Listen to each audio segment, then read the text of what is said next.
वर्तमान सरकार द्वारा जो मोदी सरकार 10 साल से चल रही है, सबका साथ सबका विकास सबका विश्वास का ये नारा देती है, जो कि भाट समाज के साथ विश्वासघात साबित हो रहा है। हमको भी सम्मान का हक दिया जाए और इस जिल्लत भरी ज़िंदगी से मुक्त किया जाए।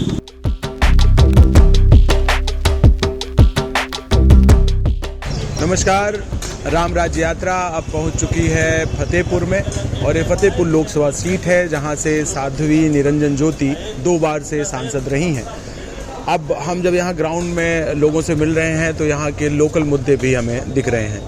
आपको मालूम होगा कि कल पृथ्वीराज चौहान की जयंती थी और उनके जो दरबारी थे चंद्रबरदाई और उन्हीं समाज के लोग जो चंद्रभाट दरबारी थे, उनके समाज के लोग हमें मिल गए और वो कह रहे हैं कि उन्हें ST का दर्जा शिक्षा के लिए तो प्राप्त है, लेकिन रोजगार के लिए उन्हें ये दर्जा प्राप्त नहीं है। मतलब उनकी ये ST का दर्जा भी नाकाफ़ी है। तो उसी विषय में हम बात करेंगे। आपका क्या नाम है? शिवनेंद्र भाट। क्या मुद्दे हैं आपके? एक्चुअली सर बात यह है कि जब से पृथ्वीराज चौहान जी का निधन हुआ तो चंद्रबरदाई उनको बाण चलवाए थे। तो बाण चलवाने के बाद से मुग़ल जब शासन यहाँ पर भारत में हावी हो गया तो हम लोग जंगल में छुप के रहने लगे। तो 700 साल तक तो मुग़ल साम्राज्य था, तो 700 साल तक तो मुग़लों ने हम पर अत्याचार किया। इसके बाद 200 साल अंग्रेज़ों ने, तो जब मुग़ल चले गए, अंग्रेज़ आ गए, तो अंग्रेज़ों ने हमें क्रिमिनल ट्राइब के नाम से घोषित कर दिया।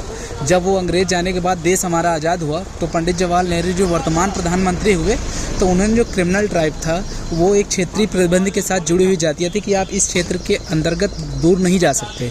और क्या है कि शाम को आपको थानों में हाजिरी देना पड़ता था सर। तो जैसे देश आज़ाद हुआ तो हाजिरी देने वाला सिस्टम तो सर ख़त्म हो गया और आज़ादी होने के बाद समय समय 1958-1986 के तहत जो जियो निकले उससे हमें SC के रूप में मान्यता प्राप्त कर दी गई। तो शिक्षा में हमें SC के रूप में मान्यता प्राप्त है, किंतु सेवाओं में आरक्षण नहीं है। इस प्रकार लिख करके विमुक्त जाति का प्रमाण पत्र बनता है, जो कि जो इस समय के वर्तमान अभ्यर्थी हैं उनके लिए एक अभिशाप साबित हो रहा है। वर्तमान सरकार द्वारा जो मोदी सरकार 10 साल से चल रही है, सबका साथ सबका विकास सबका विश्वास का ये नारा देती है, जो कि भाट समाज के साथ विश्वासघात साबित हो रहा है। तो ये विश्वासघात हमारा छलावा ख़त्म करके मैं इनसे निवेदन करना चाहता हूँ कि भाट समाज को सेवाओं में भी शिक्षा की भांति सेवाओं में भी ST का दर्जा प्राप्त करें। चूँकि हम घुमंतु जाति थे, 600-700 साल हम जंगल में रहें, इस वजह से हमें ST का दर्जा प्राप्त किया जाए और ST में हमें वर्गीकृत करके आरक्षण सेवाओं में भी प्रदान किया जाए, ताकि हमारा समाज मेद धाराओं से जुड़े। और जबकि अभी तक हमारा समाज 1 ही 2 लोग पढ़े लिखे हुए हमारे जैसे, बाकी सब लोग भिक्षावृत्ति करके अपना जीवन यापन करते हैं। आपसे मेरा एक सवाल है कि आप अभी चुनाव होने वाले हैं, आपके यहाँ 20 तारीख को वोटिंग होने वाली है। आप लोग यहाँ साध्वी निरंजन ज्योति के आवास के बाहर खड़े हैं, उनसे मिलने की कोशिश कर रहे हैं, ये कब से कर रहे हैं और अब चुनाव के समय आपको क्यों लगता है कि आपकी बात सुनी जाएगी? सर बात यह है सर कि पिछले 10 साल से दीदी जी हैं हमारे गांव में, आज तक इन्होंने विजिट नहीं किया। ये लगभग 1.5 साल से हम इनके संपर्क में लगातार, तब जाके अभी 2-2.5-3 महीना पहले इन्होंने अर्जुन मुंडा जी को एक लेटर लिखा है, जिसका लेटर का रिप्लाई अभी तक नहीं दिए हैं। तो कहीं ना कहीं सरकार से हम यही गुहार लगाते रहते हैं कि चुनाव के पहले हमारा कार्यक्रम, हमारा जो मुद्दा है कि हमें ST में शामिल किया जाए, वो कर दिया जाए। हर बार ये वादे ही करती हैं, राम राज जाने का वादा ही किया जाता है। तो इस वजह से हम लास्ट आखिरी कील और गाड़ ले आए थे। चूँकि यहाँ पर आज मोदी जी की रैली है 17 मई को 2024 को, यहाँ पे मोदी जी की रैली है, तो इस वजह से उस आखिरी कील का ताबूत में और गाड़ ले आए थे कि दीदी जी मोदी जी के सामने हमारी एक आखिरी बात रखें। तो हमने अभी इनको ज्ञापन भी दिया, आप देखिए वो कहाँ तक रख पाती हैं। तो आप क्या कह रहे हैं? सर माननीय मोदी जी ने अभी 2-2.5 महीने पहले अनुसूचित जनजाति मोर्चा शुरू किया है, तो उसमें फतेहपुर जिला में माननीय जसवंत गिहार जी को अनुसूचित जनजाति मोर्चा के जिला अध्यक्ष बनाया है।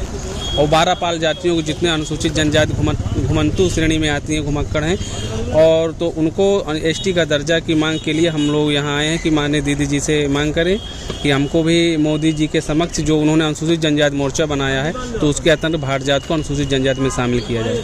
समय समय पर हम माननीय जिलाधिकारी, तहसीलदार, SDM के पास जाते हैं अपनी मांग के लिए, तो उन्होंने वो साफ शब्दों में कह देती है कि फतेहपुर जनपद में अनुसूचित जनजाति ST है ही नहीं, क्योंकि वो कर्मचारी भ्रष्ट हैं और हम लोगों को सदा अपमानित करने के गहरी दृष्टि से देखती हैं और कभी हमारा सपोर्ट नहीं करते हैं। चाहे कोई भी कर्मचारी हो, चाहे तहसीलदार, लेखपाल कोई हो, हमें अपमानित दृष्टि से देखते हैं और अपमानित शब्दों का, हमारे जाति सूचक शब्दों को प्रयोग करते हैं।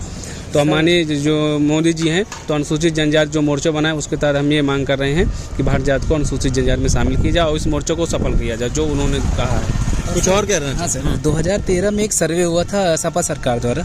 उस सर्वे में हमारी भाट जात जो थी उसको दिखा दिया कि ये घुमंतु हैं, जबकि हम लोग आज़ादी के पहले से स्थायी रूप से हैं निवास करने वाले। जितने भी 18 गांव हैं, फतेहपुर जनपद और कौसाम्बी में 8 गांव हैं, दोनों जिलों में स्थायी रूप से निवास करते हैं। उसके समस्त डॉक्यूमेंट्स हम आपको दिखाने के लिए तैयार हैं सरकार को। किंतु सरकार के जितने भी ब्यूरोक्रेट्स हैं ये एसी के कमरे में बैठते हैं। एसी के कमरे में बैठ के इन्होंने सिर्फ केवल कागजों में सर्वे किया सर, कभी भी ग्राउंड रिपोर्ट में आके सर्वे नहीं किया। उस सर्वे की गलत रिपोर्ट के आधार पर ही जितने 70 साल तो बीत गए, 10 साल 2013 के बाद ये और बीत गए कि हमारी कैटेगरी का निर्धारण नहीं हो पाया, सेवाओं में आरक्षण नहीं, ताकि अब जो अभ्यर्थी हमारी एक एज लिमिट है, एक लिमिट में तो पूरी ज़िंदगी हमको भीख मंगवाएंगे क्या समाज में एक भी तो ये एक भी जितने भी 75,000 या 70,000 की जनसंख्या जिसमें 40-50,000 वोटर है, उसमें से केवल 1 ही 2 लोग जो है आज तक नौकरी कर पाए हैं, वो भी बहुत घिस के किए हैं। पहले पुराने ज़माने में पहले प्राइवेट लगे फिर सरकारी हुए वो, बाकी आजकल नए ज़माने में एक भी लड़का किसी भी नौकरी पर पद पर आसीन नहीं है। सारे बेरोजगार घूम रहे हैं, कहीं ना कहीं कोई भीख मांग रहे हैं तो कोई मजदूरी कर रहे हैं। यही से ही हमारी ज़िंदगी गुजर रही है। तो आपको क्या लगता है, जब से सपा सरकार में तो आपको घुमंतु प्रजाति कह दिया गया, बसपा उस मुद्दे को उठा नहीं रही है, भाजपा से आप 1.5 साल से लगे हुए हैं, क्या उम्मीदें हैं आपकी? सर उम्मीद तो बहुत थी कि ये लोग राम राज्य का नारा देते हैं, सबका साथ सबका विकास का नारा देते हैं, लेकिन वो भाट समाज के साथ विश्वासघाती साबित हो रहा है। अंततः दो चुनाव हो गए, अब ये तीसरा चुनाव आने वाला है। देखते हैं सर इसमें क्या होता है, कहाँ तक इनके वादाओं को पूरा किया जाता है। इस उम्मीद के साथ हम साध्वी निरंजन ज्योति जी के पास आए थे कि हमारी सांसद हैं हमारे गृह जनपद की, देखिए कहाँ तक हमारे वादों को पूरा करती हैं। इसी उम्मीद के साथ हम इनके पास आ जाए थे। और बाकी जो 2013 का जो सर्वे था वो गलत हुआ। आज तक उन जब नया सर्वे हो तो वो जो पुराने अधिकारी उनके ऊपर कड़ा से कड़ा एक्शन हो कि उनके गलत पेन और कागजी रिपोर्ट जो करते हैं एसी के कमरों में बैठ के, उसके आधार पर किसी जाति का पूरे समूह का सर्वनाश हो जाता है, उनका कोई विकास नहीं हो पाता। तो इस तरह के अधिकारियों के ऊपर कड़ी से कड़ी कार्रवाई होनी चाहिए सर, जो कि एसी के कमरे में बैठते हैं, कभी भी जनता के दिल की बात या उनके ग्राउंड रिपोर्ट में नहीं जाते हैं, सिर्फ कागजों में चिड़िया बैठाते हैं। इस प्रकार के अधिकारियों के ऊपर कड़ा से कड़ा एक्शन होना चाहिए सर, मैं आपसे ये मांग करता हूँ सर। एक चीज़ और मैं पूछूंगा, यहाँ पे ये भाट समाज के अध्यक्ष भी हैं हमारे साथ, तो आपसे एक चीज़ पूछना चाहूँगा कि जब शिक्षा में आप लोगों को आरक्षण मिल गया तो फिर अभी तक आपके समाज के लोग शिक्षित नहीं हैं, ऐसा आप बता रहे हैं, ऐसा कैसे हुआ? सर हम शिक्षा में आरक्षण पूरी तरह से नहीं है, केवल ये भी एक वो हुआ, अगर शिक्षा में भी मतलब इस कॉलेजों में एडमिशन कराया जाए तो उसमें कह रहे हैं कि आप शिक्षक भी मान्य नहीं, केवल एक धोखा है हम लोगों के साथ दिया जा रहा है। बीजेपी सरकार द्वारा जो राम राज्य की घोषणा की जा रही है कि राम राज आ गया है, तो आज हर जगह राम राज आ गया है, मगर हम भाट समाज के लोग भी राम के ज़माने में थे, मगर आज प्रभु श्री राम जी की घर वापसी हो गई है, पर 1100 साल हो गए, पर भाट समाज की घर वापसी कब होगी? मैं माननीय योगी जी और मुख्यमंत्री योगी जी से और माननीय प्रधानमंत्री से अनुरोध करता हूं कि जैसे उन्होंने प्रभु राम जी का मंदिर बनाकर श्री राम जी की घर वापसी की है, वैसे भाट समाज को ये अभिशाप से मुक्त करें और उनको एक श्रेणी में निश्चित करें।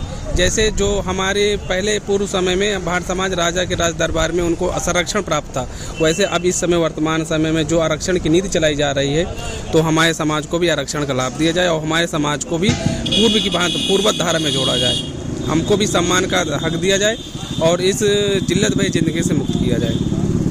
चलिए, धन्यवाद हमसे जुड़ने के लिए। धन्यवाद सर। आपका भी सर बहुत बहुत। तो ये थे भाट समाज के लोग और जिनकी मांग है कि आरक्षण सिर्फ शिक्षा में ही नहीं और बल्कि उन्हें रोजगार के अवसर भी दिए जाएं, रोजगार में भी उन्हें आरक्षण दिया जाए। सहयोगी शिवम के साथ रविशंकर, बिहान संवाद।